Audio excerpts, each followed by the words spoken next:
Infelizmente, muitos crentes, não vou nem usar a palavra cristão, mas muitos crentes, infelizmente, muitas lideranças, muitos figurões, muitos pastores aí, não aceitam essa minha fala, não aceitam essa crítica, e já saem rotulando.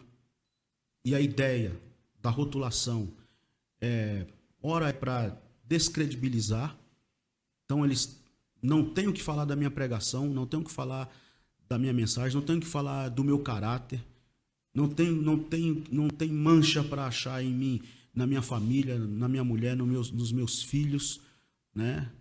Então, como é que eu desqualifico esse cara? Eu vou descredibilizá-lo. Então, a ideia é descredibilizar. E como é que descredibiliza hoje? Falando de mim como pregador, ele é esquerdista, ele é lulista, ele é comunista, ele é esquerdopata, disfarçado de pastor, como eu ouvi. E eu ouço o tempo todo. Então, são 2 anos. Desde que o vídeo viralizou, já são mais de dois anos. Levando xingo, todo dia eu recebo xingo, afronta, ameaça, como eu já mencionei aqui, ameaça literalmente. Eu vou falar uma coisa aqui que eu não sei se eu podia falar, mas a minha esposa está com sinais de depressão por causa dessas situações todas. Eu passei toda a pandemia fechado dentro de casa para ser minimamente coerente com a minha pregação. Fui contra as falas aí que diz que estava fechando igreja. Ninguém está fechando igreja de ninguém. Eram medidas restritivas necessárias por causa de um colapso mundial, global, da crise sanitária. Fui trabalhar de aplicativo, entregando compras, pedido de compra nas casas, que ainda faço até hoje.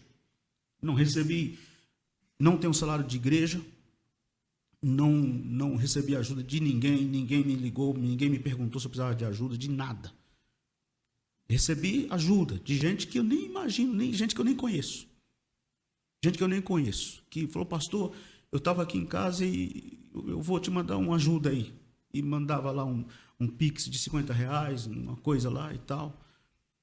E eu não sou esquerdista, não sou petista, não sou lulista, nunca votei, nunca fiz, não tenho um partido, nunca fiz campanha política para ninguém. Pode revirar minhas redes sociais aí, se vai achar qualquer campanha política minha para candidato que seja. Nunca fiz isso. Mas no intuito de me descredibilizar, eles fazem isso. Me xingam, afrontam, me rotulam de esquerdopata, de esquerdista, de comunista e de uma série de outras coisas. Eu continuo no meu lugar. Se mandar pregar, eu prego. Se me convidar para pregar, eu vou pregar. Se não, eu continuo no meu lugar. Continuo crendo na cruz, continuo no sacrifício de Cristo, continuo crendo no Evangelho com todas as minhas forças. Tá? O meu conselho a esses irmãos permaneçam firmes, porque Bolsonaro e bolsonarismo, que são 2 coisas que eu faço distinção, Bolsonaro e bolsonarismo não representam o Evangelho. Me xinguem e me rotulem da maneira que quiser, mas o Evangelho não está pautado nisso. Tá? Você fica aí falando, eles escrevem para mim, e o PT, e a esquerda, e ideologia de gênero, e aborto, e não sei o quê. Assim, eu discordar da onda bolsonarista, desse casamento asqueroso do movimento evangélico com esse projeto de poder político, não significa que eu sou apoiador de qualquer pauta, seja de aborto, seja de qualquer coisa semelhante que eles dizem que a esquerda prega e etc. e tal. E não me faz também apoiador de esquerda ou apoiador de Lula, de quem quer que seja. Eu não estou falando de política, eu estou falando do Evangelho, que é a minha fala do vídeo, eu repito. É a minha fala do vídeo, eu não retiro uma vírgula, eu repito. Eu não estou falando de política, eu estou falando vote em quem você quiser. Eu falei no vídeo lá, né, que o voto é secreto, é livre, é democrático, embora essa democracia do voto você tem que discutir também, mas enfim, estereotipamente falando, é democrático. É secreto, que eu não sei que fica querendo saber em quem que eu votei. Não me interessa para quem que eu votei, se é secreto. É livre, então se é livre eu posso votar em quem eu quiser. Agora, tira o evangelho disso, a fala do Antônio Carlos. Eu empresto a fala dele. Tira o evangelho disso. Não vem usar o evangelho, instrumentalizar o evangelho para poder fazer. Não, porque eu apoio o candidato e o governo que é a favor, que é a favor do evangelho. Qual evangelho? Qual governo e qual político é a favor do evangelho? Nenhum. Nenhum é a favor do evangelho. Nenhum é a favor do evangelho. Não, Deus, pátria e família. Qual Deus? De qual Deus você está falando? Porque esse Deus do ódio não é o Deus de Jesus, não é o Deus do evangelho, não é o Deus representado na face de Cristo. Qual pátria? Pátria de quem? De qual pátria você está falando? Porque esse camarada que foi lá tirar foto na bandeira, lamber as botas do governo norte-americano e tirar foto aplaudindo a bandeira norte-americana, que patriotismo. Que por último agora chamou não sei quantos embaixadores para poder falar mal das urnas e do seu próprio país. Você está falando de qual pátria? Ah, família, qual família? Não sei quantos casamentos, um filho com cada mulher. Perdão a expressão, usei palavras dele, né? Usei o apartamento para comer gente, não estupro você porque você é feia, não sei o que, tá. Família, né? Que família? Você está falando de qual família? Os grandes escândalos, a maioria dos grandes escândalos aí de gente que se diz evangélica e envolvido na bancada evangélica, é tudo relacionado à família. De qual família você está falando? Então não envolva o evangelho nisso. Você quer discutir democraticamente, você quer discutir na perspectiva do cidadão, discuta como cidadão.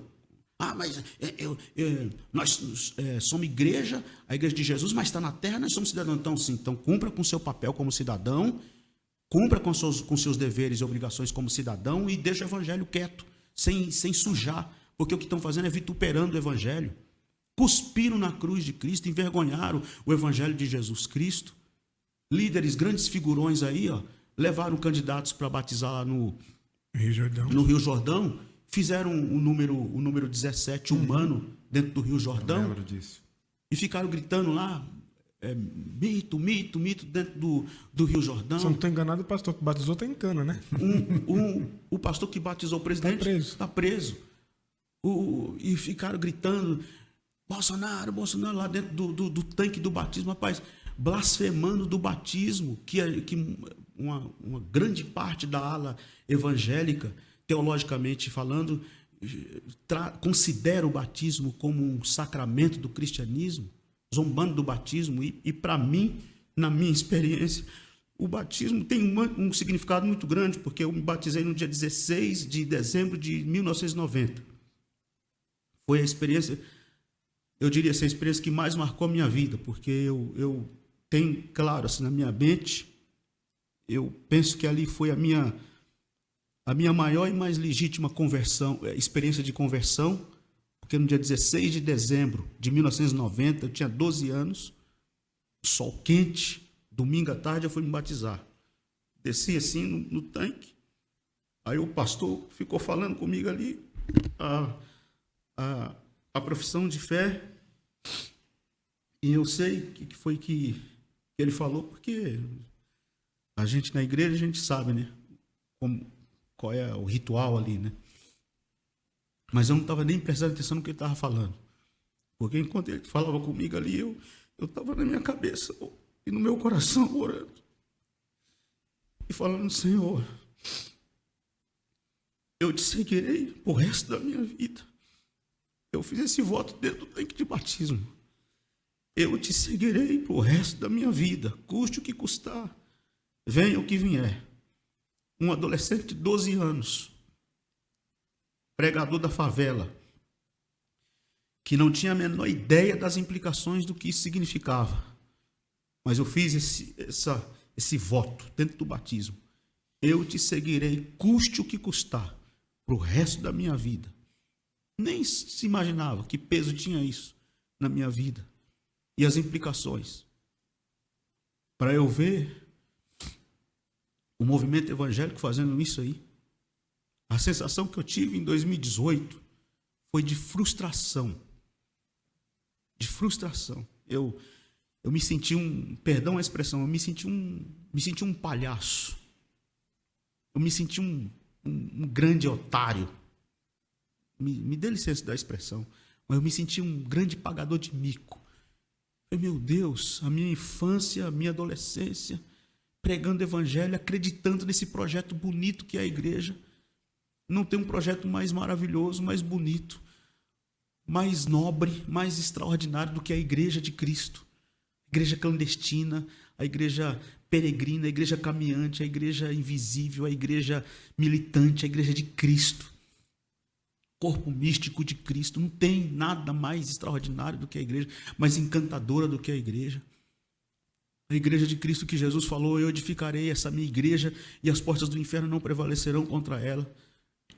Que os anjos quiseram assumir a responsabilidade, e Jesus falou: não é com vocês, é com a minha igreja. Essa coisa de receber o ministério da reconciliação foi dado à igreja. A pregação do evangelho, a defesa do evangelho, a bandeira do evangelho foi dada à igreja. Deus confiou à igreja. Ocultou dos anjos os segredos que ele revelou à igreja, à sua igreja. Eu cresci acreditando nesse projeto. Vi as cruzadas evangelísticas de Bernard Johnson no Brasil. Vi as campanhas e as conferências do Caio Fábio, os congressos da Vinde nos anos 90.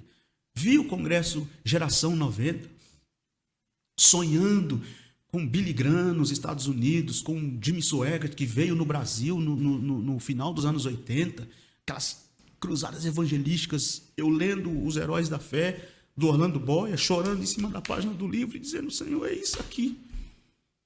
Aí eu chego em 2018 e vejo esse cenário. Falei assim, deu na água. Que futuro, deu no que isso? Chegamos aonde? Um sentimento assim, uma sensação de frustração. Aí eu vejo pessoas chegando em mim, me xingando: onde você estava no governo do PT? Estava pregando a mesma coisa. Tem vídeo meu aí, de 2009, 2010, eu pregando um dos maiores congressos lá em Brasília, de jovens, e eu denunciando, já naquela época denunciando, porque como eu disse, já namorava, tinha um namoro, não tinha um casamento, tinha um namoro. E eu denunciando lá, 2009 e 2010, quem era o governo de 2009 e 2010 aqui no Brasil? Era o governo de quem? Então, assim, eu estava falando a mesma coisa, pregando a mesma coisa. O que viralizou nesse vídeo, que fica todo mundo me criticando aí, é a mesma coisa que eu estou pregando a vida toda. Desde que sou pregador. Para agora eu ver isso, essa blasfêmia, essa ridicularização, esse vitupério, com essa afronta contra o evangelho de Jesus Cristo. E aí não tem argumento e ficam querendo me associar, me nivelar por baixo, me associar a qualquer partido político, ideologia política partidária, qualquer projeto de poder. Eu não vou me calar o que eu disse no vídeo. Não vou me calar e repito. Eu vou continuar pregando o evangelho de Jesus Cristo. E a esquerda, e a direita, e o PT, não interessa, não sei. Eu estou falando do evangelho. É a fala do Nilson cristão. O Nilson cidadão tem as minhas opiniões, as minhas convicções políticas, que não me cabe no púlpito. No púlpito é o Nilson cristão, pregador do evangelho, que levanta a bandeira do evangelho. Mas as ideologias que são contra o evangelho, que atacam o evangelho, pregam o evangelho. Porque esse é o grande problema da igreja. Querer enfrentar o que nós chamamos tanto pecados estruturais, como pecados sociais, como pecados morais, querer enfrentar isso com armas políticas. Se a igreja quer mesmo ser relevante nesse cenário e combater esses pecados, sejam estruturais, sejam morais, sejam sociais, é com o evangelho. É com o evangelho. E exercer a sua vocação política. Aí sim, há uma diferença entre uma igreja que abraça uma causa ou uma pauta política partidária e uma igreja que exerce a sua vocação política. A igreja que exerce a sua vocação política é a igreja que assumiu a sua vocação profética. que coloca o dedo em riste, que profetiza, como os profetas do Antigo Testamento diz, assim diz o Senhor. Assim diz o Senhor. Olha o que vocês estão fazendo com os pobres, com os velhinhos na fila da Previdência, com os vulneráveis, com os oprimidos. Olha o que vocês estão fazendo. Olha, essa era a denúncia dos profetas no Antigo Testamento, e que a igreja assumiu essa vocação. E esse ministério da reconciliação que Deus confiou à igreja não foi a nenhum partido político, é com essas armas que a igreja vai enfrentar o mundo. É com essas armas que a igreja vai enfrentar qualquer... E eu falei isso numa pregação recente agora, eu disse assim, a igreja de Jesus na terra é tão poderosa, mas é tão poderosa que não tem lei, não tem partido político, não tem ideologia política que consiga aplacar o poder da igreja de Jesus Cristo na terra. A história de mais de 2000 anos está aí para mostrar. O Império Romano conseguiu sufocar a igreja. O primeiro século, na era apostólica, o período pós-apostólico, depois a gente tem esses 1000 anos, né, de Idade Média, aquele período medieval, de uma página feia da história da igreja, mas teve remanescentes lá que se levantaram. A igreja acabou? Não. A igreja morreu? Não. Depois tem o movimento da Reforma Protestante, e aí veio... que não durou nem um século, né? Logo desfigurou tudo de novo, que é a provocação do meu livro, Igreja Deformada, né? Porque o grande lema da reforma era Igreja Reformada sempre reformando. Mas o que a gente tem hoje? Mas a igreja de Jesus morreu? Não. A igreja de Cristo continua. Ou essa igreja institucionalizada, burocratizada, politizada, bolsonarizada, volta atrás, ou vai custar muito caro. A não ser que haja uma conversão de verdade. Não estou nem falando mais de reforma, de nova reforma, de um reavivamento. Estou falando de conversão. Ou há uma conversão, ou há um arrependimento, ou vai custar muito caro. E talvez, quando essa igreja institucionalizada, burocratizada, politizada, abrir os olhos, talvez seja tarde demais. Deus que nos ajude.